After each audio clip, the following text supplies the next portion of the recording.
Welcome, TWIM Nation. This is your conference roundup. And my name is Tiffany Hales. I'm one half of the TWIM sisters, and I also host the Taffy edition on TWIM. And I am here today with Sarah Jorgensen. Sarah, say hi to everyone. Hello, my friends. I've had Sarah on here a couple of times. We've recorded together and just had a blast. And we are here today to welcome everybody to April Conference 2024. And we are going to start out with the Saturday morning session will be our recap. Sarah, Yes, it's been a great morning, hasn't it? It has. I'm kind of excited because I am doing the recap for the Saturday morning, and then Ariane and I are going to do the recap for the Sunday afternoon. So I'm kind of bookending conference here. I've never recapped the Saturday morning session. It seems like they always like to get off with a strong start and a good bang on Saturday morning, and then kind of bring it home on Sunday afternoon. So very excited about my conference wrap-up assignments. Those are both like fun. I don't know, it's fun to start and fun to end. That's a fun way to do the recapping for you. That's great. Exactly. Okay. Initial thoughts right out of the gate. It was a little bit different this morning. Yes. I was like, what? I loved the choir. They sounded beautiful. In white was cool. I'm not sure I've seen them. I don't keep track of things like that, but yeah, they looked gorgeous in white. It was like so stark and pretty. I love that they just started out with a bang with Elder Holland, or President Holland, I guess, speaking right off the bat. Everyone wondered, well, what are we going to hear from him? Is he going to speak? Is it going to be a video? And I just love that he came in straight up. Like, here I am. I'm doing this. Before we get to him, one of the things that really surprised me was when President Oaks said that President Nelson is watching conference from home. Because we had not heard that. He watched conference from home last October because he'd had a fall and he was recuperating.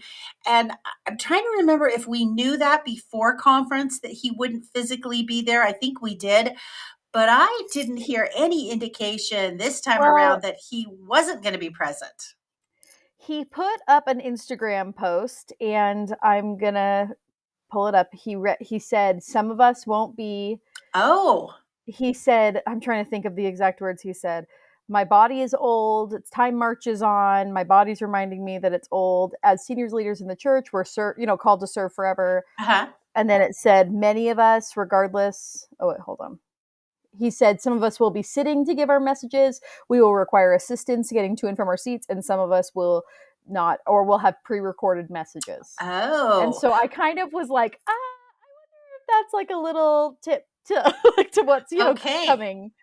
I had a busy week and I had not seen that Instagram post. So very, very good. Thank you. Yeah. And then, of course, they did the sustaining of the church leaders in the morning session as opposed to the afternoon session, which is typically where it's done. I'm sure because we had a new apostle to sustain, Elder Kieran. So yes, I wondered about that too. I thought, oh, this is weird. And then I remembered that we were doing something important. So yes, it wasn't quite, there was a reason for the change. All right. Now we can get to Elder Holland's talk. I have to tell you, I was so excited that he was first speaker out of the gate. Because like he indicated, we had not heard from him in a while because he'd had a number of health issues. And he's always such a dynamic speaker. So your thoughts on Elder Holland? Well, I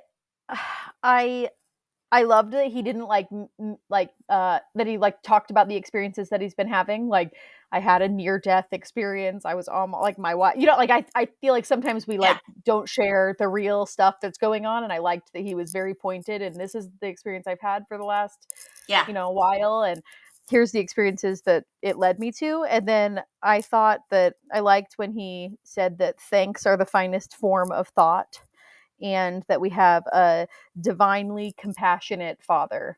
I liked that phrase, and I think I'm going to think about that for a long time. What does that mean, and how does that affect me? A divinely compassionate Father is cool. So what do you think? Well, again, he had alluded to it before that he had perhaps had a near-death experience. I think he completely admitted to it now. but it was just very interesting. I mean, he's obviously not going to share those because the specifics, because they are so sacred. But he, was very clear that he received an admonition to return to his ministry with fervor. And just kind of thinking about it in terms of his personal situation where his health had not been good. He lost his wife.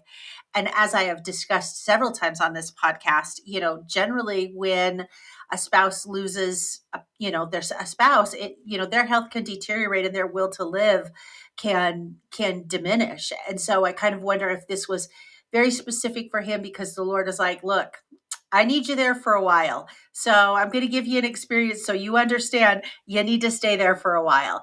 And then, like I said, he just gave us some great counsel.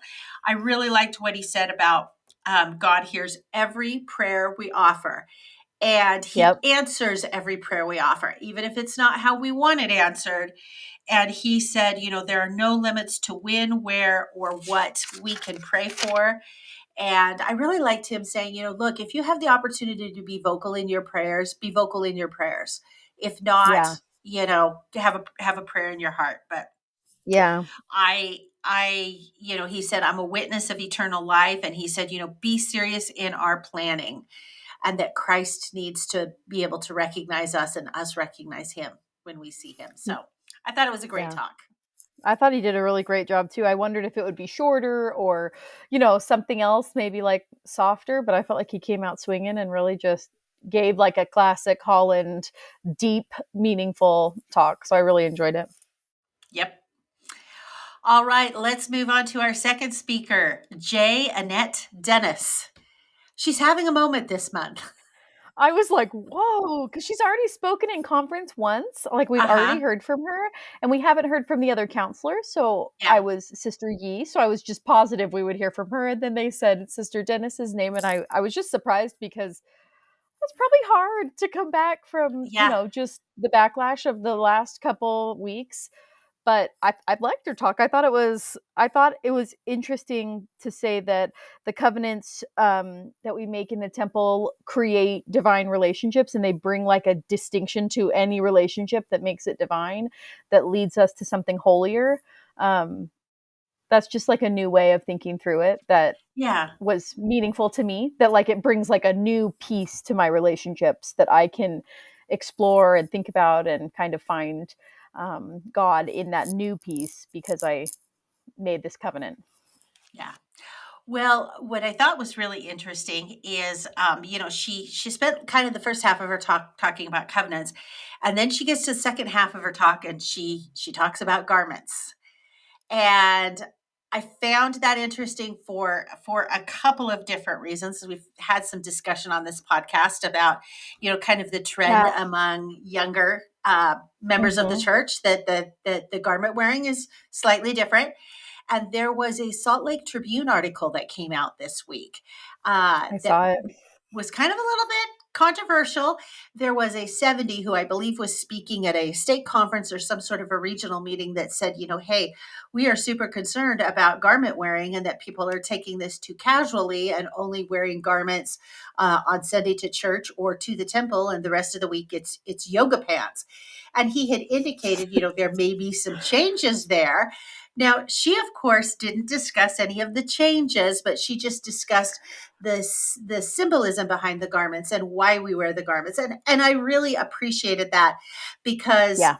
sometimes we get caught up in thinking this is just underwear versus thinking about what these garments represent symbolically. And so I thought she did a really good job of going through and kind of saying, what these garments represent symbolically and why Yeah. we wear them to represent those things and how that's part of our covenant. And she said something, let me find it. She said, my willingness to wear the garment is a sign to God, not to others. And I think that was Exactly. like a little admonition of like you don't get to care about other Yeah. people's patterns, Yeah. how they Yeah. choose to worship or Yeah. see this symbol or anything. Like I think it was like a little bit more like stop. Like don't Yeah. talk about it. Because Yeah. you get to choose for your own self, but you don't get to choose for other people, Yeah. which I really appreciate because I think we probably all need a little more or a little less thinking about what other people are Exactly. doing instead of our own selves. Exactly. Well, it will So, be interesting, given the Salt Lake Tribune article this week, to see yeah, if there are further talks on this subject or any changes I on know. this subject. So, I think it's uh, valuable though to hear someone talk about it. We haven't heard it in a long time. no, we Like, haven't. and we all hear what we heard when we went through the temple the first time, but like Exactly. then you hear something different and then you like I don't know, there's not like a lot of direct clear guidance on it, consistent, you know what I mean, over Yeah. time, like all of those things we use to measure what we're being taught. So I think it's really valuable to have like a pretty solid data point on garments Yeah. today. So I I liked liked it. it. All right. Then we have Alexander Dushku. Let's just say a couple things about him because we've got to keep our time tight. I Yeah. really liked how he talked about this was the overall theme of his talk is don't be looking for an overall spiritual experience because you're not getting that overwhelming beam of light. You are getting little rays, and those little rays together form the beam of light. And I love that. I thought that was great. Yeah, and I love the admin or the idea to make a list of all the teeny rays of light you feel because light builds on light. So you will eventually Exactly. get a lot if you Yeah. look at it that way. So, yeah, I Yep. loved it. Okay, then we have Elder Suarez. There was a lot of focus, at least in the AM session, and we'll see what the others bring about temples and covenants. And he talked Yeah. about, changing your preparation for the temple will change your temple experience, and then that will change how you interact with people outside of the temple. I mean, that's like the whole point, right? Of all the things we do is to change how Yeah. we're treating people. And I liked when he talked about how we can't let the second great commandment overtake the first great commandment. Like Hmm. we have to love God and then we have Yep. to love people because of our love for God. Exactly. I, that's just something that I think is easy to get twisted. You know what I mean? In this weird world where we're all trying to love each other, it's hard. I loved that he talked about how the oldest class in primary I should be a know. temple prep class. I was like, what? That's amazing. We should. I just actually got called as primary president in my ward just 2 weeks ago, and I love that. I was like, oh, that's a new way to think about something that we haven't, thought about that way Exactly. before. I like it. I liked it too. Okay, then we have Jack Gerard. What were your thoughts on Jack Gerard? I think integrity is critically important. I think that I want to reread it because I felt like it just was a little pokey at some weird things. Like it felt like he was poking at people who make comments, and I was a little bit like, Hmm. "Oh, like Yeah, how else are we supposed to make But then he said anonymous comments, so that makes me sense to me. yeah, Like argumentative, I understand that. He talked about people who make comments about church culture, which I don't know if that really is some. I don't know. I felt a little bit like I did too. I want to read it again and find like I what he did really too. said and not what I heard. You know what I mean? The Yeah, first go around because I because integrity is I important. I get that. I want that. I completely agree, and again, I think having making comments about doctrine is vastly different than making comments about culture. Right. But And that's why I was like, it's a weird thing to pick culture. yeah, Like that's what I felt like. So I wonder if I misunderstood what he said or if that was the yeah, real purpose of his talk. I don't know. We'll have to just that listen may to be it a again. reread. Yeah. To say, Yeah. or it could be one of those things that when we get the talk, the culture is edited out because It occasionally could they have be. things that are edited out.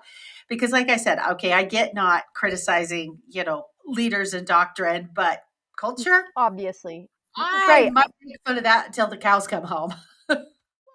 There are pieces of our culture that need to be like pointed out so Yeah, that we can like abandon the weird unnecessary unchristlike pieces that like we've just collected exactly, along the way. That's important work. That's not exactly. nothing. So I don't know, I want to listen to it again to make sure that I'm really understanding what he said and not like holding space, you know what I mean, of like madness over something that's not really what Exactly. he was talking about. So like I don't know. All right. And then our concluding speaker, Henry B. Eyring, he gave a great story talking about when the Teton Dam broke. And I loved his thing about, when his wife was so concerned and he said, whatever the outcome it all will be fine because of the temple. And that, the temple reminds us of our eternal relationships. And again, another great temple message, definitely a theme going on in the AM For session. sure. We For will sure. see if that continues on in other sessions. Yeah. So, Yeah, I also thought it was interesting that it was a video recording instead yes, of him there. Like I thought that was exactly. telling a little bit of how he Yep. really is doing. So, Well, and when we've but seen him walk up to the pulpit in the past, he's shuffling. oh He's yeah, not spry. He's he moving gently, slowly for sure. He slowly. dedicated our Red Cliffs Temple just 2 weeks Oh, ago, that's and he right. sat for the whole thing. Okay. At least that's what it appeared on the screen in the chapel. Was that Yeah. he didn't move? He sat, and Yeah. they moved the camera. So, Yeah. but it was beautiful still. So All anyway. right. Well, I think that wraps it Yay! up for the Saturday morning session. Sarah, thank you so much for joining me. Hopefully, Yes, I can get you back on Taffy. I've got a number of fun guests lined up on Taffy, but when I can rotate you back in, girlfriend, I am rotating you back in. you let me in. No, I'm all in whenever you need me. Okay. All right. Hey, thanks, Sarah. Okay, TWIM of course. listeners, join us all weekend long for these quick conference wrap ups, and we appreciate your support.